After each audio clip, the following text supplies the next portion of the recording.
પ્રદેશ ભાજપ ચૂંટણી સમિતિની બેઠકનો બીજો દિવસ છે। સ્થાનિક સ્વરાજના ઉમેદવારોની પસંદગી પર મંથન કરવામાં આવશે। મુખ્યમંત્રી અને પ્રદેશ ભાજપના દિગ્ગજ નેતાઓ મેરેથોન બેઠક યોજશે, જેમાં પ્રદેશ પ્રમુખ અને ડેપ્યુટી સીએમની હાજરીમાં ઉમેદવારોની પસંદગી પર ચર્ચા થશે। સ્થાનિક સ્વરાજની ચૂંટણી માટે ઉમેદવારોના નામ પર પાર્લામેન્ટરી બોર્ડમાં મંથન કરાશે। મધ્ય અને દક્ષિણ ઝોનની બેઠકો માટે ઉમેદવારોના નામ પર મહોર માટેની આ કવાયત છે। 3 દિવસની પાર્લામેન્ટરી બોર્ડની આ બેઠકનું આયોજન કરવામાં આવ્યું છે। મુખ્યમંત્રીના નિવાસસ્થાને યોજાયેલી આ બેઠકમાં ગઈકાલે પણ ચર્ચા કરવામાં આવી। સ્થાનિક સ્વરાજની ચૂંટણીમાં કયા ઉમેદવારને ઉભા રાખવા, જે સેન્સ લેવામાં આવી। સેન્સ પ્રક્રિયા બાદ 3 ઉમેદવારોની પેનલ બેઠક દીઠ બનાવવામાં આવી છે અને આ પેનલ પર ચર્ચા કરવામાં આવશે અને તેમાંથી ઉમેદવારોના નામની પસંદગી કરાશે। 3 દિવસ પાર્લામેન્ટરી બોર્ડની બેઠક આ નામોને લઈને ચર્ચા કરશે।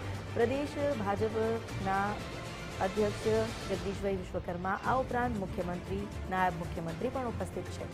અમારી સાથે જોડાયા છે સંવાદદાતા નિકુંજ જાની। નિકુંજ, આજે પાર્લામેન્ટરી બોર્ડની બેઠક છે, ખાસ કરીને ઉમેદવારોના નામને લઈને જે કવાયત શરૂ કરાઈ છે, શું વધુ અપડેટ? ગઈકાલે આ બેઠક થઈ હતી, આજે પણ છે। 3 દિવસની આ બેઠકમાં બધા નામ પર આખરી મોહર લાગી જશે।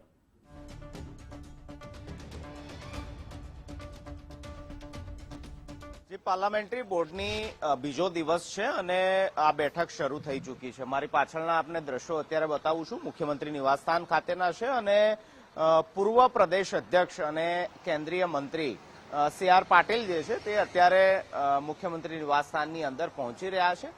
તો બસ ગણતરીની મિનિટોમાં પ્રદેશ ભાજપ પાર્લામેન્ટરી બોર્ડની બીજા દિવસની બેઠક શરૂ થશે।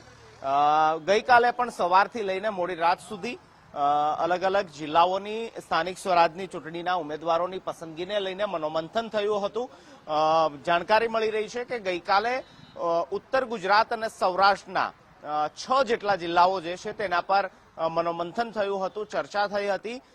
હાલ બસ ગણતરીની મિનિટોમાં પ્રદેશ ભાજપની ચૂંટણી સમિતિ એટલે પાર્લામેન્ટરી બોર્ડની બેઠક શરૂ થવા જઈ રહી છે।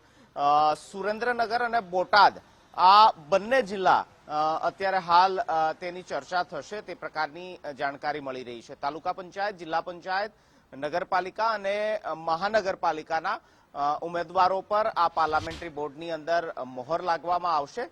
જે તે નિરીક્ષકો, તાલુકા જિલ્લાના હોદ્દેદારો, ધારાસભ્યો અને સાંસદોને પણ પોતાના જિલ્લા અથવા વિસ્તારના ઉમેદવાર પસંદગીની પ્રક્રિયા સંદર્ભે પાર્લામેન્ટરી બોર્ડની અંદર બોલાવવામાં આવે છે। તબક્કાવાર અલગ અલગ જિલ્લાઓની સાંભળવા માટે તેમને પાર્લામેન્ટરીમાં બોલાવવામાં આવી રહ્યા હશે અને આજે પણ જાણકારી મળી રહી છે કે ઉત્તર ગુજરાત, મધ્ય ગુજરાત અને સૌરાષ્ટ્રના કેટલાક જિલ્લાઓ છે જેના પર આજે મનોમંથન થશે, ચિંતન થશે અને ઉમેદવારો જે છે તેના પર આખરી મોહર લગાવવામાં આવશે, તેની આખરી પસંદગી કરવામાં આવશે। થોડા જ સમયમાં પાર્લામેન્ટરી બોર્ડના બીજા દિવસની પ્રક્રિયા જે છે તે શરૂ થવા જઈ રહી છે। જી અમિતા। નિકુંજ, આપ જોડાયેલા રહેજો અને સમાચારો માટે પણ આપણી પાસેથી વિગતો લઈશું।